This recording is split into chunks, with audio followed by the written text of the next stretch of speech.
Oh, Utah. So the fight was in Utah. Christine's fight was in Utah. Julio's was in Colorado. Okay. And Christine won? All I do is win. Yeah, I'm trying to lead the audience a little bit. All I do is win. No, I know. So anyone tuning in now, I spoke about my human backpack for 6 months. My first fight coach, AJ, out of Savage, and here he is, the man, the myth, the legend, who leg kicked the shit out of me. It was so big and tempting. Had to. So you're training fighters all over the world now. Yeah, pretty much. Okay. Yeah. Based out of Vegas for the most part? Based out of my mind, pretty much. Like I'm constantly training. So even if it's a phone call or just me being able to call somebody and look, this is what you need to do, this is what we need to focus on, or just giving them that Savage mindset. So I feel like wherever I am, that's where I'm coaching. Okay. What would you say is a Savage mindset? So there's average. Okay. And then there's everything above that, which is Savage.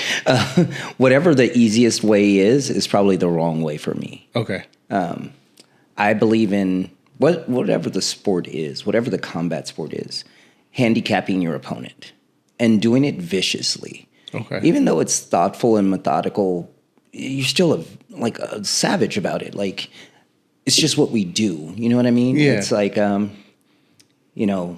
always hear this parable about, there's this island and it had all the riches, it had all the fruits and vegetables, and it had gold and everything, but no one can ever take this island because the people that were defending the island were just so crazy and so brutal. So sailors would sell their ships there with 2,000 men, and 2 hours into the battle, they'd be fleeing back to the boat. My thing is, I want to go there and I want to burn the boat. We're not going back. There is no going back. You stay, you fight, you win or you die. Okay. I'm not ready to die, so let's win. So when you take that option away from them, and that's the mindset I believe in giving my fighters, just people in my life, no matter what you do, there's always planning for the worst and hoping for the best, right? Yeah. Let's do that. What's the worst thing that can happen? Okay. And let's adjust for that. So therefore, when it happens, you're like, yeah, I was waiting for that.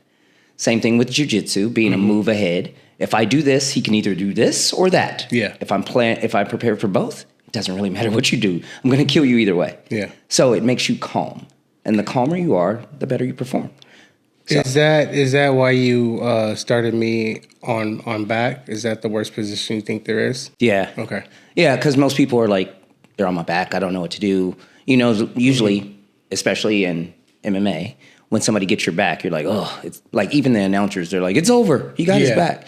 Whereas it's like, this is where we start. Like, if this is the worst, like, I'm good here. Yeah. So if you think you start at the worst position and you make that comfortable to you, being calm in chaos, nothing else matters. Okay. Yeah. I've never actually credited you. Cue up the video at some point. Credit you for this armbar submission I got. Oh, God. In no-gi. As a white belt. It was just, I remember you saying shift from rear naked choke to the arm bar. Yep. If you can't control the back and you feel them escaping, that happened. And then Plan for the worst, hope for the best. Exactly. If they get out, I have this in my back pocket. Yeah. So. I did want to ask, what? Uh-oh. No, I have aspirations to be a coach one day. Okay. And so I don't really know what a typical day in life of a coach looks like, especially a fighting coach, because I do jiu-jitsu primarily, but at the end of the day, jiu-jitsu for me is all martial arts. So there's going to be striking in there and everything. So Right. How do you approach your typical day as a coach with your fighters? Oh, man. So for me, I have to do my work first. Okay. I believe in putting in just as much effort, and the whole thing for me is knowing my opponent better than I know my fighter. Okay. Because I can't guide you if I'm trying to figure this out at the same time you're trying to figure it out. Yeah. There's a lot of coaches. I use that term very loosely. Coaches. Okay. There's fight night coaches and there's gym coaches.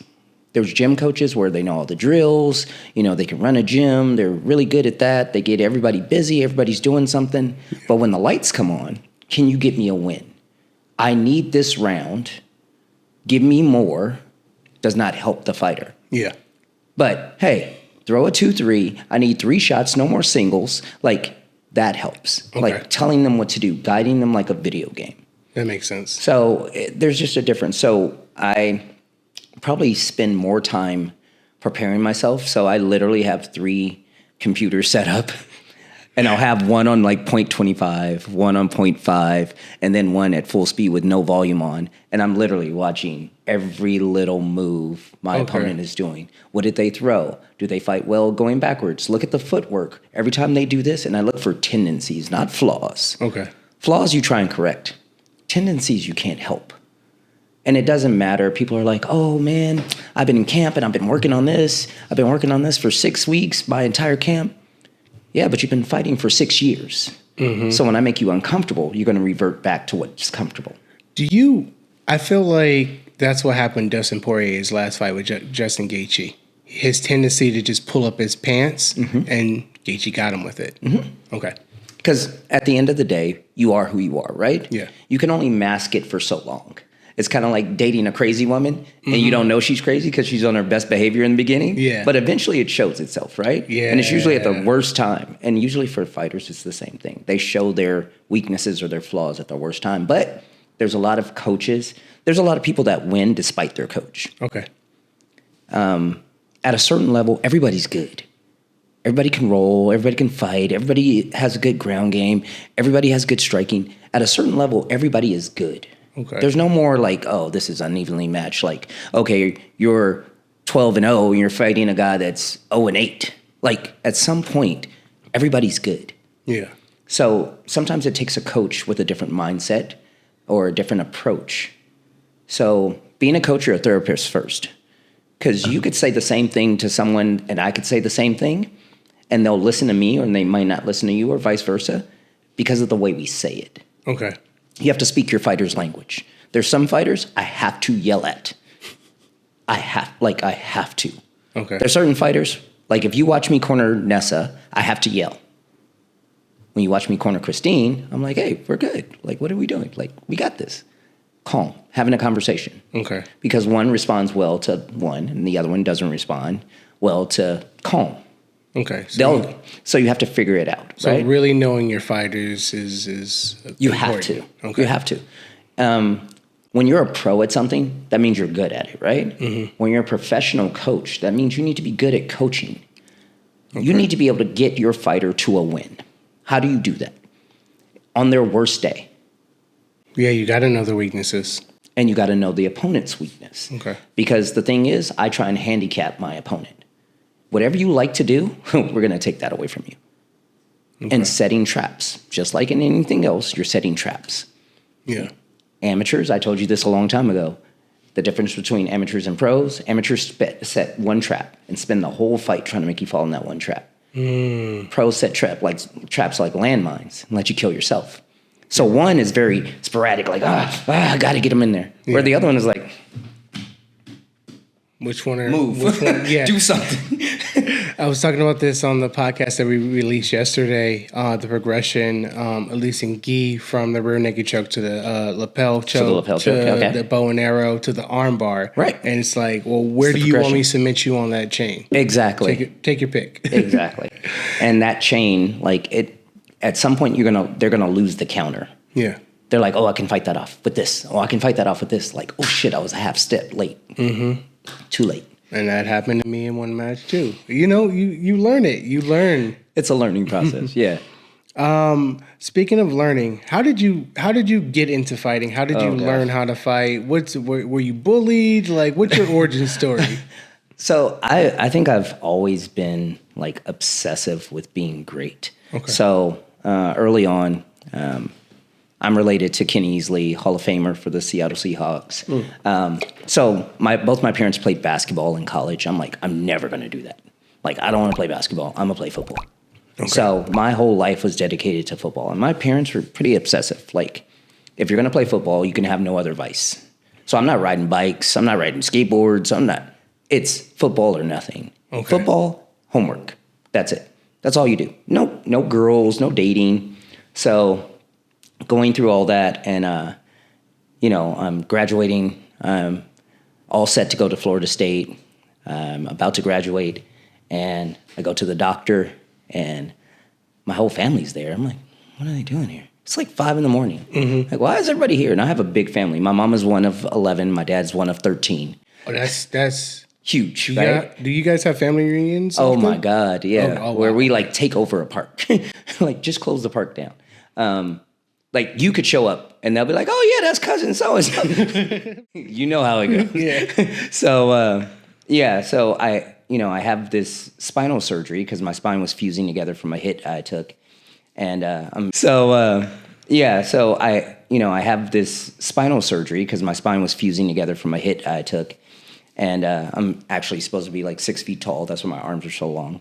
And so they stretch me. They put 2 rods this long. So imagine being a like all-star athlete. Yeah. And then you wake up 13 hours later, and all I can move is my head. I'm like, what is going on? Like, had to learn how to walk again. You know, the old man walker. Yeah. Sitting there, can't move. Really, literally can't move. Like, can't even see my feet. I'm like, my neck doesn't move. Arms barely working.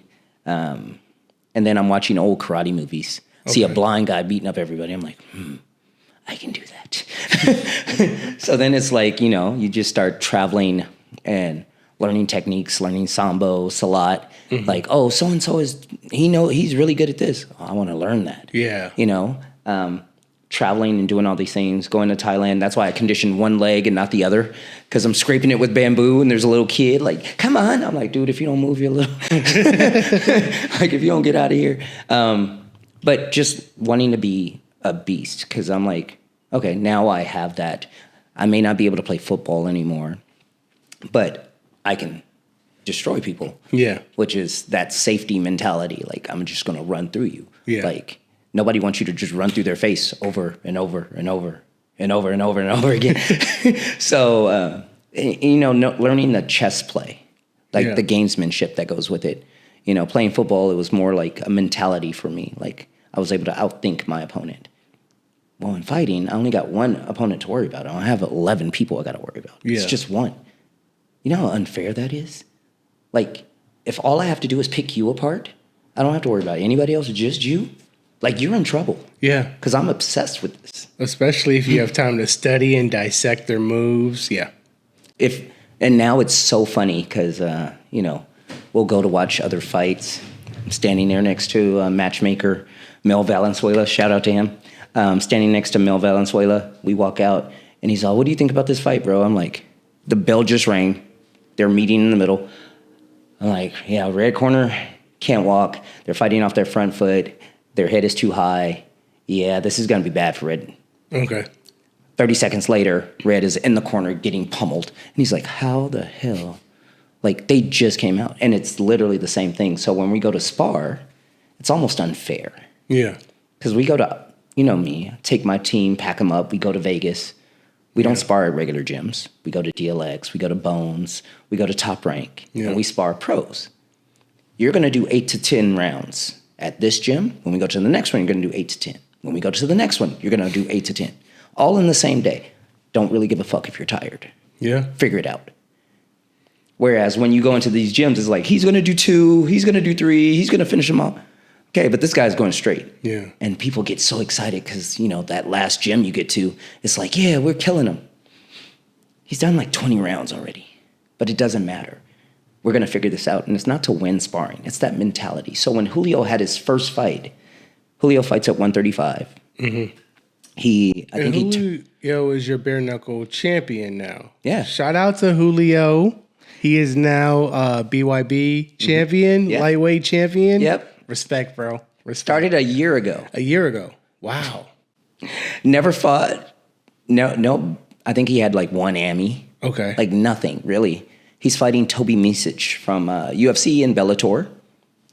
Renowned. Won every boxing tournament in Hawaii. Okay. Everybody's like, he's going to kill this kid. Julio fights at 135. The fight was at 147. Julio weighed in with all his clothes on. Okay. He was that far under. It was bad. Like the commission is like 10, 15 pound difference. The commission is like, he needs to gain 3 pounds. I'm like, I'm just going to give him water bottles to put in his pocket. The commission looked me in my eye and said, it's his funeral. Cool, let's work. Okay. We stopped Toby Misic in the second round with something we had been working on the whole. I made one adjustment, and we stopped him in the second round. What was the adjustment? Like, what was going on in the scenario? So he was a southpaw, and he's really too swift. He's fast, in and out, hits hard. So the adjustment was when he comes in, I noticed that he slightly lowers his head every time. Slightly lowers his head. So I'm like, go bowling. We're going to throw an uppercut and catch him coming in. Okay. So we were baiting him the whole time. He threw it a couple times early, and I'm like, what are you doing? Stop showing it. And he's like, Coach, no. Stop showing it. Second round. What are you doing? Yeah. You stop him in the first round, it's luck, right? He survives the first round. I need to see his mentality. Like, I need to see how he's going to perform. So between the first and the second, he sits down in the corner. I'm like, it's just like Vegas. He goes, pardon my language, fuck no. Vegas was way harder. So at that point, I literally just calmed down like, oh, okay, we're good. Like, we're good. This kid got it. Yeah. Stops Toby in the second round, went bowling. It got so bad to where that was his signature. So the announcers for his next couple fights, they were like, he wants to go bowling. Well, he just went bowling because he was stopping everybody with that. So I don't know. It was just, for me, he showed who he was. I saw something in him, just like, taking Jessica Smith, who has zero. Never fought in her life. Not even like, hey, girl, like, not even a street fight. Really? Guess how many times she sparred? 10? Zero. Okay. Her first fight was in Dubai, in bare knuckle. She won? I shouldn't even ask at this point. No, she lost. I wasn't able to go to Dubai. I sent Serge. So Nessa and Jessica went to Dubai. I think I had Christine's fight, plus I had some medical stuff that I had to handle.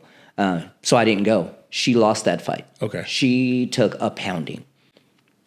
She went up against somebody that won Golden Gloves. Like, she's vicious. Yeah. Shout out to her. She's really, really good.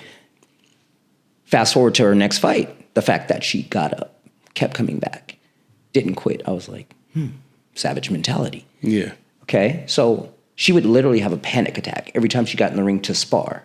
So that was a victory in herself just to step into that ring. Yeah. In Dubai, in that atmosphere, fighting with no gloves against somebody that's skilled, I'm like, okay. And she took damage, right? Yeah. Second fight, she's fighting a girl named Casey Dees. I'm like, okay, cool. Daddy's home. It's going to be a different outcome. She was so psyched. She's smiling in the corner. She's smiling during the fight. Okay. She wins that fight. So she went in there, tasted some defeat, and learned some lessons out of that. But grew as a person. At the end of the day, the fighting, it is what it is. But growing as a person, whatever demon she was fighting before that, whatever problem she had or childhood trauma she had, all faded away with that win. I mean, all that went away, right? So when that went away, just the look in her eye, the way she approaches things now, I feel accomplished because I felt like I built a better person. That's awesome. You know what I mean? At the end of the day, a lot of coaches like, I don't train women. Yeah, I can see that. It's a challenge. Yeah. Like when you're cutting weight, like when do you start your cycle? Like, a lot goes into it, right? I never even thought about it from that perspective. Yeah, because now you're retaining water and it's like, oh, can you start it early? Like, no, it doesn't work that way. Like, yeah. But just giving women, not just women, but people in general, I feel like everybody needs the ability to defend themselves. Yeah. So, I don't know. Coaching is, you're a therapist first. Okay. So if you have that mindset and you just genuinely want to help that person, because there's a lot of coaches that do it for the money. There's a lot of coaches that should not be coaching because they're going to get someone killed. Like you see them doing, me, and I get frustrated with the bullshit pad work. But that's one of my biggest things. It's like, man, I worked on this routine for an hour. How is that going to help you in a fight, bro? Nah. Like, it's not. Like, Really? The mitts don't hit back. Like, I get it. I mean, I know that everybody wants the flash and the fluff and whatever. Yeah, you post that for likes, right? Yeah. But the foundation, I feel like there's like the fluff, the flash, but the foundation you never show. Like the stuff that we grind in, like we're going to work on this transition until you get it. Yeah. I don't care if your fucking feet bleed. We're going to keep doing this until you get it. You you know how I am. I know. Like we're going to do that. And it's not glamorous. It's not pretty. But when you need it, it's there. Yeah. You know what I mean? You were talking about how you're taking everyone to the gyms and not giving a care if they're tired or not. I just remember going from, in Long Beach, going from that hill. Is it Signal Hill? Yep. Doing training up on Signal Hill and then be like, all right, guys, let's run and let's go, let's run to Hill Street. I'm like, now we can train. Bro, I'm tired. What am I supposed to do right now? I think somebody just brought that up the other day. Like, yeah, I ran into another coach and at BKFC actually. And he's like, oh, I remember you from Hill Street. Like, he introduced his fighter to me. And he goes, I've only taken you this far. This guy could take you all the way to the top. I'm like, whoa, what are you doing? Like, don't do that. Your fighter's going to have zero confidence in you right now. Like, don't do that. And he's like, no, this guy, we'd come near the spar. He'd make his guys run 6 miles, then come in and spar. And if they were late or if they were last, he'd make them do it again and then come back and spar. Mm-hmm. I'm like, yeah, I did. And if they didn't do well in sparring, go do it again. Yeah. You got some more cardio to do. So. Yep. Actually, I've always had my injuries, but I've been doing a lot better with my athleticism. I'm curious to see how I would hold up in one of your sessions. Yeah. I know you'll break me and I know I'll die, but I'm just curious to see where the bar was from when I started to where I'm at now. Right. Because I wasn't in competition shape then, but I am now. If you can answer one question honestly for me, so what percentage would you expect? What percentage of growth would you expect between then and now? I mean, unfortunately, I feel like it has to be almost 100%. Really? You know what would please me? What percentage would please me? What? 1%. 1%. Okay. If you can do 1% better every day, that's our motto. 1% better every day. I don't want leaps and bounds. I don't want all this. No, 1%. Okay. If you can promise me 1%, I will ride with you until the wheels fall off. Okay. I don't want somebody, I got to do 100%. No, I don't want that. It's too much stress, too much strain, and it's unattainable. 1%, you could do that. And that's what, honestly, that's what I try to do with these guys right here. And I know you don't watch anime, but he's kind of like 1% get better, right, and progress forward. And that's kind of what I follow in my path too. So it works. Yeah. If it's not broke, don't fix it. Okay. Well then, you still want to tweak it, but still want to tweak it. Yeah. I have to fix my striking. It's the impact. The hardest part is the jumping back and forth and the impact on my knees with no meniscus. That's kind of the hardest part. Okay, so what's the adjustment? God gave you 2 legs, so focus on the other one. Yeah, the adjustment is this one's wearing out too. So the adjustment right now is building up all my hamstrings, building up my knees as strong as I can, and then going slowly step by step. Okay. And trying to memorize those steps, almost like dance steps. Does that mean, especially when it comes to footwork, almost like dance steps. And once I get that, then I'll start incorporating the punches. But I'm doing that, progressively, step by step, little by little. Okay. There was an old saying, especially with martial arts, never give a sword to a man that can't dance. Mm. There's a lot of fighters that can't dance. Yeah. There's a lot of fighters that plant their feet and throw, right? Yeah. There's a lot of fighters that have excellent footwork. For me, I believe if below the ankles is bad, everything above the ankles is horrible. Okay. But in your situation, when you can't move, you feel like you can't move forward, back, and lateral to the best of your ability. Yeah. Knowing that, it has to be a threat. Now, if you plant your feet, you have to threaten. It has to be such a threat where I don't want to come forward. Because I know if I do, there's going to be hell to pay. Yeah. So, again, you plant your feet, they come in, you blast them with the hardest shot you can, and get right back to your guard, right? Yeah. Right back to your guard. And you look through them. You try and punch through them. Now I have to think about it. Because now I'm like, wait, hold on. Okay. Okay. Yeah. I need to think about that. So if you think about it, you can either be a lion that's loose, right? Yeah. Where I can run from you, I can hide from you, whatever. Or you can be a lion in a cage and make them fear going near that cage. Okay. So it's just a different mindset. Yeah. So you have to adapt and overcome. Copy. And that's where that 1% getting better, because that 1% builds that confidence as you get better. And so it's just repeat. So if you can't move, you focus on planting your feet and turning your hips and developing the most amount of power you can to where it's like, I don't want that to happen again. I'm gonna just stay over here. Copy. Now you don't have to move. Now you can sit there. Come here. Nah. Come here. Nah. So it sounds like you had a pretty bad injury and you rehabbed yourself back from that. Yeah. Learned how to walk again. I think it took me 4 months. 4 months, and I was light jogging and moving around, and then it's just like, even now people are like, oh, when it gets cold. No, nothing stops me.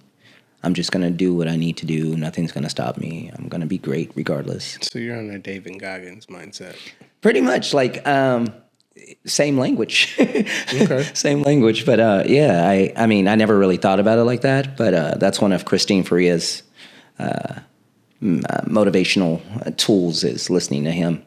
And so, when she's cutting weight, we're listening to that. And I'm like, oh, cool. Like, I'm resonating with some of the things. And he used to be overweight, and like, I was never overweight, but I did have to go through some things to get to where I am now. Yeah. And I know when I first started cornering, I hated it.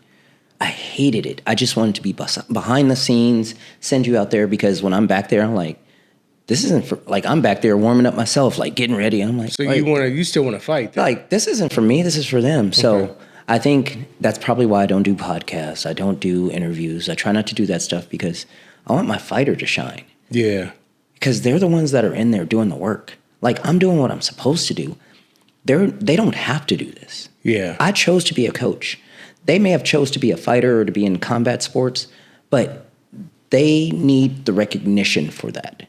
I don't want to steal that shine. And there's been fights where it's like, AJ Easley, and I'm just like, it's cool. I appreciate that. Yeah. But focus on the fighter. Look at the growth. Look at the maturity, because that 10-second clip of them saying your name, your fighter's name, can make the difference for that fighter. Like, I can do this. They believe in me. So. No, I hear exactly what you're saying. It is, actually, I do want to highlight some of your fighters at some point. Yeah, I would love that, man. I was actually going to highlight Julio, because I was up Saturday. I was with Strike with Purpose. Getting my... Shout out to Gabe. Yeah, shout out to Gabe. Coach K. Getting my rest worked off, man. Okay. Just 1-2, in and out. One, like you're saying, jump in, fire, get out. Yeah. Fire, plant, get out. And I really commend Gabe and his growth. And yes. How there have been times where we would have sessions and we wouldn't do anything. We just talk. Mm-hmm. Like, that's a nugget, coach. What was that? And he's writing it down and taking it to heart. And then watching him and listening to him train, I'm like, hey, I like that. All right, that's me. Like, we call him the mini me with the bigger head, because his head is huge. It looks like an orange on a toothpick. But Gabe is definitely doing his thing. So if you do want to be a coach, I think you have to think about everything a bad coach is and everything a good coach is. And you find your own lane, right? You're not going to be perfect. Yeah. By no means am I perfect. Like, I am not going to sit here for 2 hours and watch you on the treadmill. Why? I can't trust you to do your cardio. There'd be times where, like, I need to test you and see where you're at to see if you've really been doing what you said you were doing. Yeah. But my claim to fame is cornering, not really just coaching. Coaching is more a mentality, right? Yeah. Because whatever you go through, whenever you spar, you're working on certain things. But when the fight actually happens, it's like, ooh, that ain't gonna work. Yep, we need to adjust, right? Yeah. And now you make an adjustment. So now all that stuff you did doesn't really come into play now. You have to adjust to something new. So it has to be a trust. If you trust me, you're going to listen, because I see things you don't see. Yeah. Can't see the forest for the trees. I'm on the outside. I'm seeing everything. And that's my job, is to see everything. I want you to be prepared. I want you to be skilled. I want you to be able to have the ability to adjust. If you're like, man, I'm going to be open guard all day, I'm not going to switch. And you go get somebody and they're destroying your open guard, you switch. Yeah. So now all that open guard work is for nothing, right? Yeah. But if you already thought, well, plan B is, if this doesn't work, if this doesn't work, then I do this. Yeah. Now you're ready for that. Okay.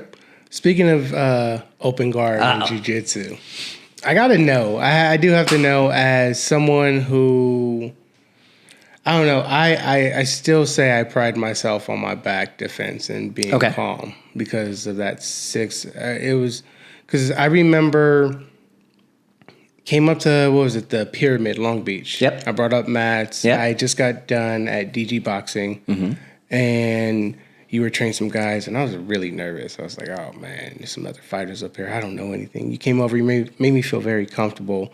But I just curious what your first impression was of me when all that went down. So fighters usually have an ego. And the newer they are, the bigger the ego. You were very humble. Okay. And you showed heart. That's one thing I can't teach. Like, you know, I'm not. Thank you. I'm not the Wizard of Oz. I can't give you heart. Like, you have to either have it or you don't. Yeah.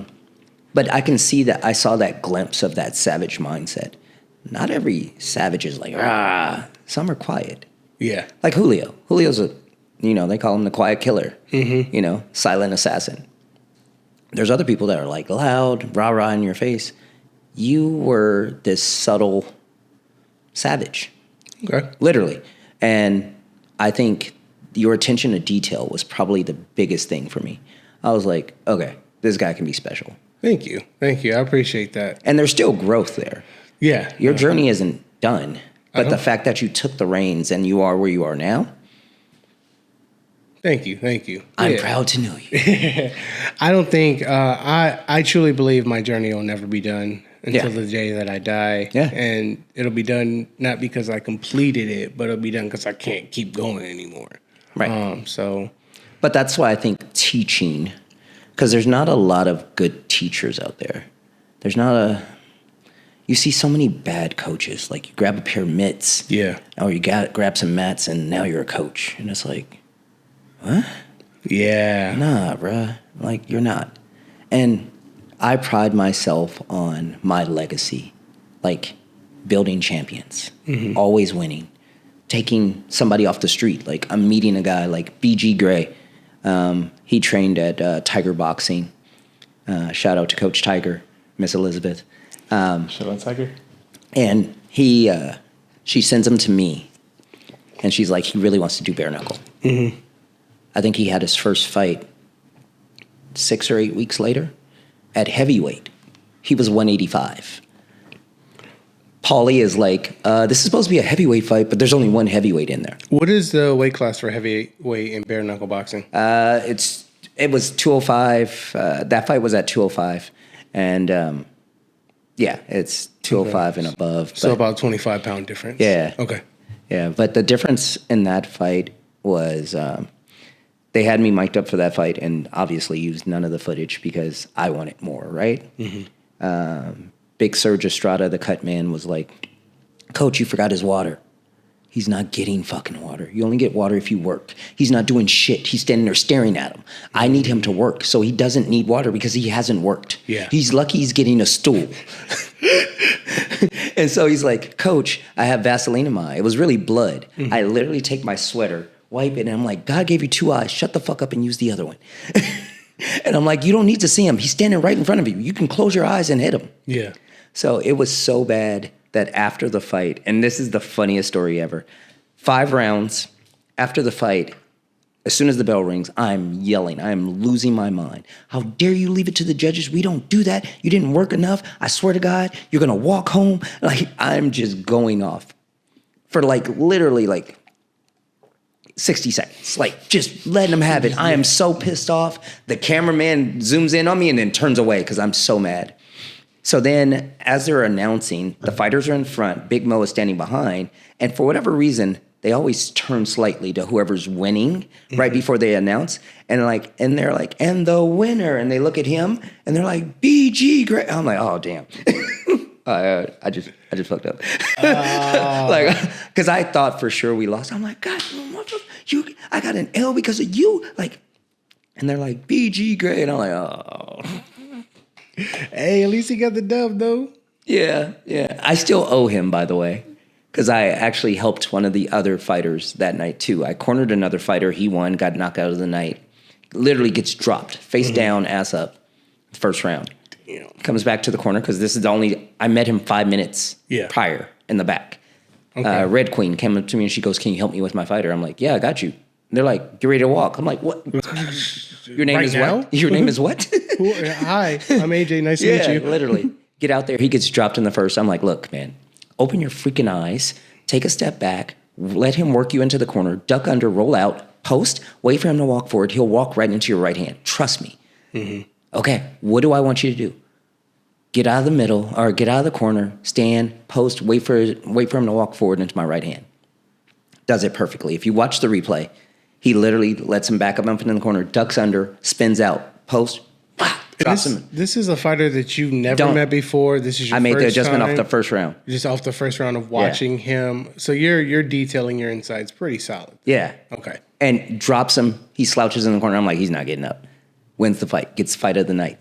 He also fights at 135. Yes. So they're like, he's talking to the camera like, where's my belt? Where's my belt? I'm looking at Red Queen. I'm like, he knows I train Julio, right? And she's like, Coach, just let him have his moment. Like, let him have his moment. I'm like, all right, whatever. That's funny. He literally was like, yeah, I'll never fight that guy. Okay. I'm not going to fight Julio. Like, I'm good. So that's how Julio kind of jumped him to get to the title fight. Copy. But we would have taken that too. So all your fighters are in bare knuckle right now? Are there any other fighters? No, I mean, Sergio Jimenez is still boxing. Okay. Nessa's still boxing. Julio's still boxing. It's just, I wanted them to have that savage mindset, because they're boxers that look at bare knuckle like, I'm not doing that. But when you think about it, it's safer. Yeah. Gloves are designed to protect your hand, not your head. Yeah. Like, remember fisticuff days? Yeah. There was no gloves. Yeah. And you didn't have traumatic brain injuries. You didn't have all that. Concussions. You didn't have all that. Yeah. Because you don't go as hard. You can't. You can't. You'll break your hand. Like, so you throw 40 to 60% power. Mm-hmm. But with a glove on, I'm trying to punch through your skull. Like, I'm trying to murder you, because I know I'm not going to break my hand. If I told you to hit this floor as hard as you can, with no glove, you're not going to hit it hard. With the glove on, you feel a little bit more empowered. It's the same thing. Okay. I just don't get it. It is safer. I've never seen a punch-drunk bare-knuckle fighter. Copy. So would you say that if anyone who wanted to be a boxer, it'd be a good idea for them to start in bare-knuckle first, just to get their feet wet, or... So again, bare-knuckle is a savage sport. Julio literally said, I wanted to make my debut in the most savage sport. So you have to be a savage if you want to do bare knuckle boxing. It's just different. Like, people have been in a street fight, and that's one thing too. Like, being in a street fight, you could be driving down the street and see a street fight, and you're like, oh damn. It's almost hard to have it's almost impossible, like Connor said, to have a boring bare knuckle fight. Copy. Because you're like, ooh, and it's just the sound, right? Yeah. So you've been to a boxing match, you hear the thud of the glove, but when you hear, and you're like, ooh. Like, okay. It changes. Yeah. You either fall in love instantly, or you're like, yeah. There are people like, nope, it's just too bloody. If you look at Nessa's fight, Nessa chose to war. Which fight is it? Someone to write this down so I go back and look at it. It's Agnesa Kirikoshian versus Jessica Smith. Actually, I think I saw that. I mean, not Jessica Smith. I'm sorry. Jessica Link. I could have sworn I saw one where she versus the Jessica. Yeah, that was it. So I might have to go. I must have forgotten it if that's the case. 5'9" versus 5'1", 11-inch reach. And, we heard some rumblings from the people at the hotel. Oh, man, she said, she's so little. What is she going to do, jump to hit me? And I'm like, hey, man, humble, right? Like, I talked to them her and her boyfriend, I know them from BKFC. Like, I talked to them the whole time, to the point where their coach was like, hey, you trying to steal my fighter? I'm like, no, I'm trying to body your fighter. Like, you can keep him. You can keep them. When they want to get better, they can come see me. And he's like, you're saying I can't get them better? I'm like, they have grown. She has done way better from the first time to now. Yeah. She is way better. It's still not me, though. Like, this is what I do. Yeah. There's levels to this. You can't outcoach me. I'm not scared of you. There is nothing you can do to win this fight. You have every advantage. There is no way my fighter should win. Guaranteed. We can put bread on it. Yeah. I'm going to body you. He did. And I walked over after the fight. This is what I do. I build champions. That's why Nessa has a title shot and your fighter doesn't. That's why Julio won a title and your fighter doesn't. That's why Christine has won a title and your fighter hasn't.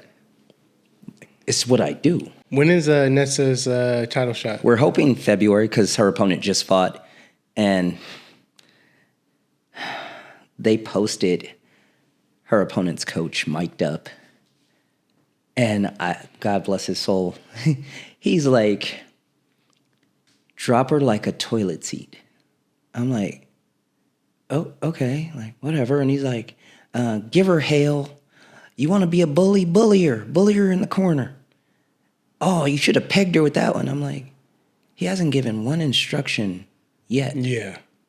Dude, what are you going to do?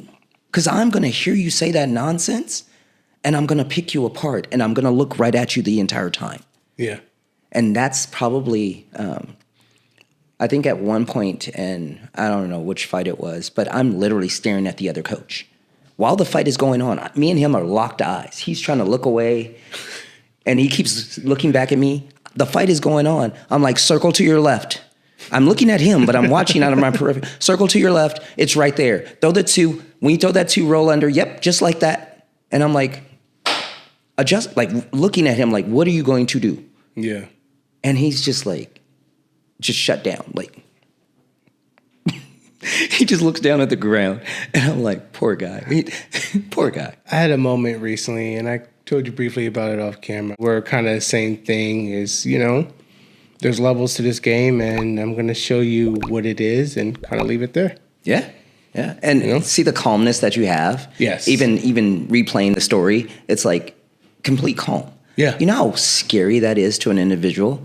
Like, obviously, things have happened. And I've seen situations in life, we've been at I've seen people playing basketball or whatever, and, two guys start jawing at each other and they're about to fight. This guy walks over, he goes, hey, man, it's cool. After the fight, we'll go find a little corner. We'll handle our business, and we'll come back. Let's just finish this game. We'll talk about that later. Everybody was like, okay. And the dude is like, no. He's like, man, stop. Like, let's finish this game. We'll handle that. There's no need to keep talking about it. We got that. After the game, we'll go handle that. Okay. The game ends. Dude is walking away, and he's like, hey, we're going to go handle that, right? He was like, oh, man, no. He's like, of course. No, keep that same energy, bro. Mm-hmm. And I'm like, anybody that calm, he's a serial killer. You want to leave him alone. I don't know. That calmness, actually, having the ability to do that, that's what makes coaching for me worth it. Like, like Nessa's like, she calls me one night and she's like, I don't know. I don't want to drive. And the guy I was with, he was acting stupid. So some guys gave me a ride home. I'm like, who? She goes, I don't know. What's your name? I'm like, you're in the car with them right now? She's like, well, yeah. I'm like, Nessa, you don't just get in the car with strangers. She goes, what are they going to do? That is true for her. She's like, what are they going to do? I'm like, you're 5'0". She's like, so what are they going to do? She's like, I'll beat the shit out of both of them. I'm like, and she's saying it all out loud while she's in the car with them. I'm like, Nessa. Oh, okay. But real recognize real. And when you realize that you're real, you recognize it. You said this to me, and it was like, when people show me who they are, I believe them. Mm-hmm. And that resonated with me, and it's kind of been like a mantra throughout my life when I just, you're a fucked up person. Yeah, like, I believe you. You don't need to convince me anymore. I believe you. I'm going to put you in that bucket, and I'm going to keep moving. Yeah. So. That bucket runneth over, because there's a lot of them. There's a lot of fucked up people. But I feel like you need to, as long as you have standards and you live like by some creed or by something, like you stand for something, right? Yeah. It makes life easy. It's like, you go into IKEA and you get a desk and it doesn't come with instructions, you're like, what the hell? Yeah. You might get it, you might not. But if it has the instructions and you follow those instructions, 9 times out of 10, it's going to work out okay. Mm-hmm. I did say IKEA. You might still be fucked up, but but you get my point. You get my point. So as long as you have something to follow, even if it's flawed, it's a baseline. It's something, right? It's the same thing with coaching. It's the same thing with jiu-jitsu. It's the same thing with life. You got to have something that you follow. You got to have a roadmap. If you get in your car and you're going somewhere you've never been, what do? Punch in that GPS, right? Yeah. Because you need to follow some directions. Exactly. Or you're just going to try and figure it out. Follow the North Star. Like, no, that shit ain't going to work. Like, you know what I mean? So I'm glad that you brought that up and glad that you see that. Thank you. Just keep doing what you're doing. Don't change anything. None of that needs to change. Okay. The only thing that needs to change is how do you make yourself better today versus yesterday? Copy. One thing, remember 1%. Not leaps and bounds. Be like, man, I'm going to start getting up a little bit earlier. Mm-hmm. Just a little bit. No alarm clock necessary. My passion wakes me up. I don't remember the last time I set an alarm. I can go to bed at 2 a.m. I'm going to get up at 3. Yeah. Because I want to work when everybody else is sleeping. I want to get better when everyone else is sleeping. I am determined to be the best at what I do. I want to be the best corner man ever. That's dope. But I'm never going to rest. People are like, oh, man, you got so many champions. I don't care. I want to be able to take a homeless man off the street and turn him into a world champion. Yes. I want to have a one-legged kickboxing champion. Like, I want to do shit that's impossible. Yeah. So that means I need to work harder. Do you have a soft spot for underdogs? There is no such thing. Okay. There is no such thing. What's an underdog? What do you mean? Someone that might be at a disadvantage. Why? You were talking about one-legged kickboxing fighters. I feel like if you're talking about kick fighting, I feel like that's a little bit of a disadvantage because you only have one leg to balance on. So you only got one leg to train. Yeah. Figure it out is what you're saying. No, you have one leg to train. So that one leg should be devastating. Remember, if you can't move, you're the lion in the cage. Come over here if you want to. If that's your one option, you got one kick, it better be the best kick. It better be a kick so vicious that no one wants to fight you. Okay. So just train the mentality, right? Yeah. Don't be like, well, I only got, no. Instead of, man, I only got one leg, it's like, I only got one kick, so trust me. Okay. You know what I mean? Yeah. Different mentality. And that's what I mean. That's what drives me. It sounds almost like the Bruce Lee mindset of, you train one punch 1,000 times so you can perfect it and master it. If that's all you have, then that's all you have. Right. And I believe in drills, right? No negative reps.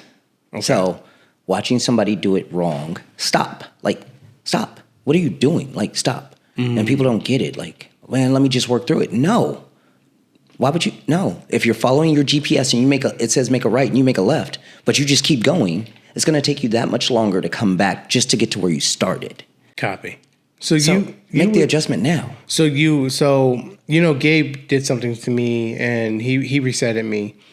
And I was in my head, I was thinking, because I'm all about respect and not ego, I killed my ego saying, well, I know what I'm doing it wrong.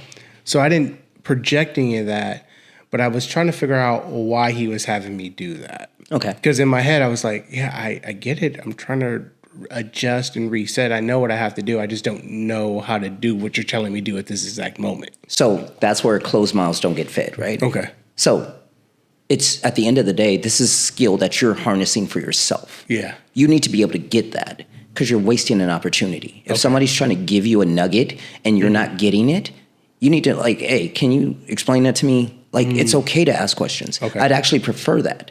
You know what I mean? Yeah. If you're interviewing someone and they don't ask you questions back, are they really concerned or interested in what you got going or what you're saying? Or if you're selling a product and they don't ask questions, they're not interested. So when you ask questions, like, I have fighters all the time. I need to be able to explain to you why. Yeah. Like, why do you want me to do that? Like, I'm not a southpaw. I don't want to stand southpaw. I want you to do that because you create more distance. Copy. And it's an easier transition just to take a step back and instead of trying to scoot out. That's why. Yeah. Okay. That's why. Because now it's easy for you to step forward again and be right back in your fight stance, or to take another step back and be right back in your fight stance. So either way, you can close the distance or increase the distance twice as fast. Ah, okay. But now you understand. This is why we're doing what we're doing. Yeah. And there's never been an opportunity or a time where I'm working with someone that I just met and I watch them, let me see you shadow box. Okay, that's fucked up.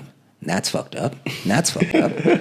But instead of me sitting here trying to correct that because I got 6 weeks and that's what you do naturally anyway, you've been doing that your whole life, I can fix that, but I don't have the time. I want to make you a champion now, not 5 years from now. Now, you've been following this wrong direction for years. I'm not going to get you back in 6 weeks. Yeah. So let's create a trap off that. It's fucked up, but we're going to make it so appealing. We're going to dangle that fruit and make them fall for that trap. Okay. So now we're going to use that as a setup. So now what was a flaw is now like, yeah, I wish you would. Okay. Different mindset, right? Yeah. Now you can be calm because you know it's fucked up, but you know why you're doing it. And you know what happens if they take that bait. It's like, oh, he only circles to his right. He only circles to his right. Tries to slide to cut you off, and at that very moment, you catch him with a check hook, and you're like, ooh, I knew you were going to take the bait. Yeah. At one point in Christine's fight, if you watch her last fight, I'm like, hey, Misfit, do you see it? During the fight. Mm-hmm. She's like, I see it, and she smiles. Her opponent goes and looks at her coach, and he's like... So she was like, disengage, disengage. And I'm like, now she's backing up. Now she's backing up. We wanted her fighting off her back foot. Yeah. Now she's backing up. Now she's backing up. She's like, now she stops. And she's like, she doesn't want to back up. So now she starts to circle. And we're like, oh, she's going to walk right into it. She's like, and she freezes again. Yeah. That whole time, there was nothing. We just made that shit up. But you got it in her head. Just to show that we can control the other person. Yeah, we did see stuff, but we didn't want her to know that. You know what I mean? We wanted to play that game. Yeah. And when they both got stitched up together right after the fight, and no coaches, no media, no nothing is allowed in the stitch room. Mm-hmm. They put them both in there together. So we're like, shit, we're going to need security. Like, they're going to fight. Yeah. Like, the whole build up to the fight, it was bad. We're like all by the door, both camps. And we're like, man, we're going to have to jump in there and like separate them. They're going to keep fighting in there. Like, we're worried. We're like, and there's scalpels and like scissors in there. It's like somebody going to come out maimed. Next thing you know, you can hear them laughing. Really? Okay. And we're like, oh, okay.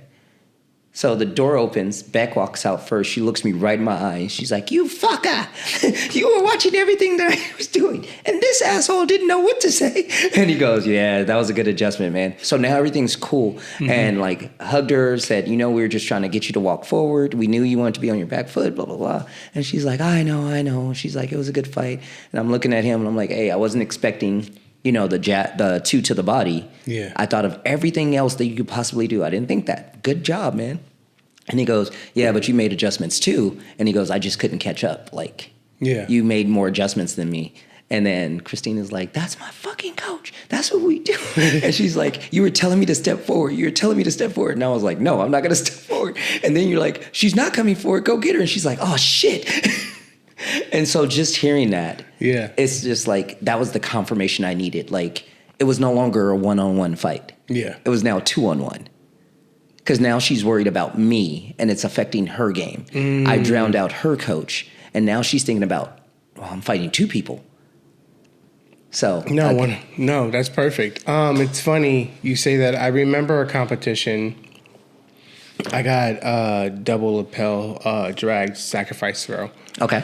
And the coach was yelling it out. It happened once, and I got up, and the coach was like, hit him again. The second he goes for the break, and I was just like, for a second, it almost got in my head. Mm-hmm.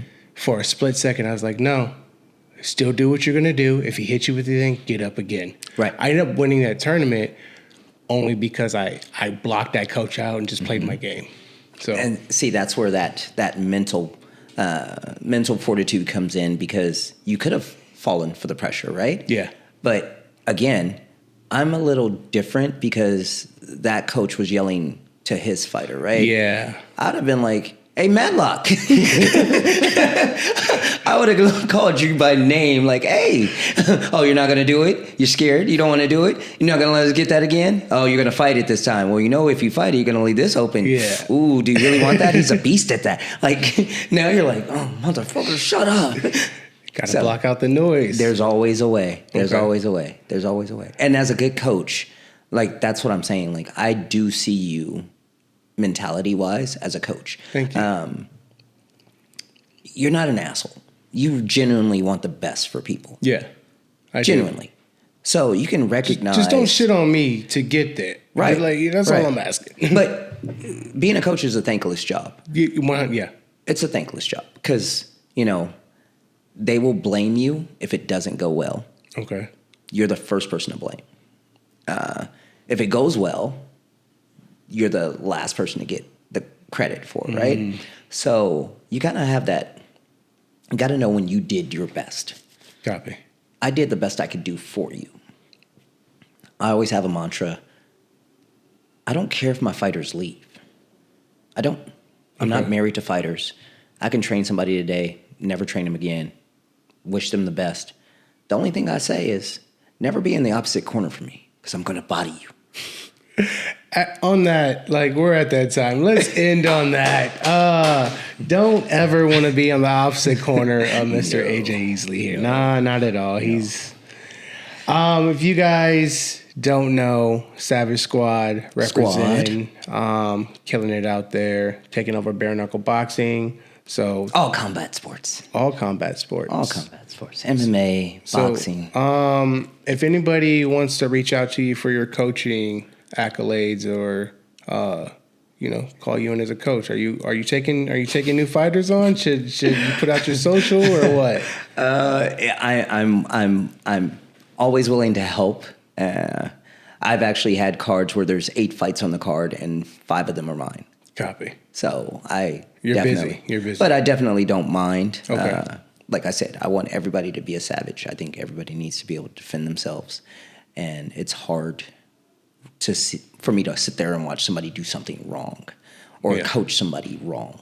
It's hard. Yeah. I'm not saying I'm perfect, but I'm fucking good at what I do.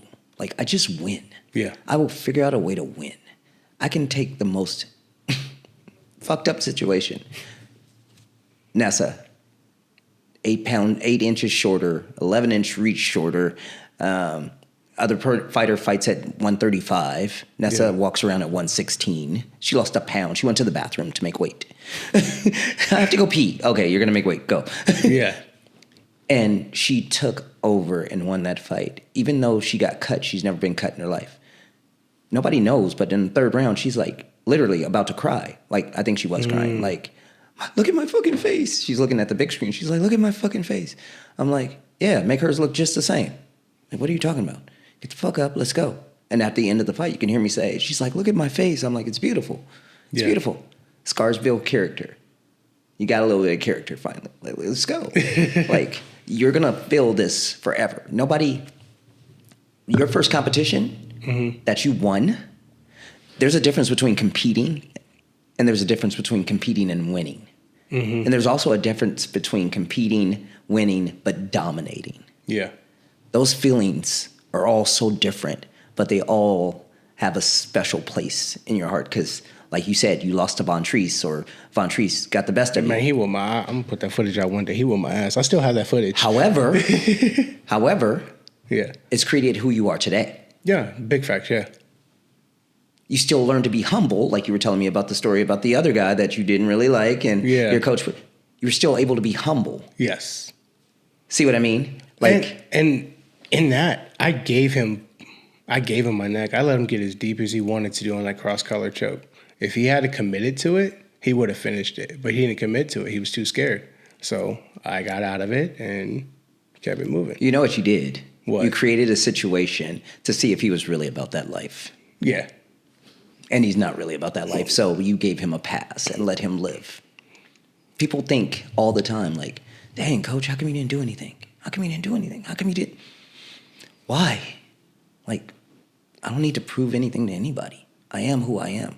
Yeah. I'm a savage. I will always be a savage. If you press me enough, I can show you. but I know I'm going to get arrested. So I know I'm going to go to jail. Then I'll have to call my attorney. That's going to cost me money. People are going to look at me different. Like, so I'm going to make sure this ass whooping is worth it. So if I'm going to go there, we going to go there. Respect. Because ain't nobody in here that's going to be able to pull me off of you. And I'm not going to hit you, but whatever I touch, I'm breaking. And I better be able to sign your cast because that's my handiwork. Oh, all right. Thank you guys for tapping in, and we're going to tap out. Please like, subscribe. I guarantee you by the time I post this, we'll be at 100 because we were at 99 last night. So there you go. Yeah, that's what's up, man. Or the other day when I filmed this other podcast. So, anyways, thank you very much. You guys take care. We're tapping out for now. Peace. Squad.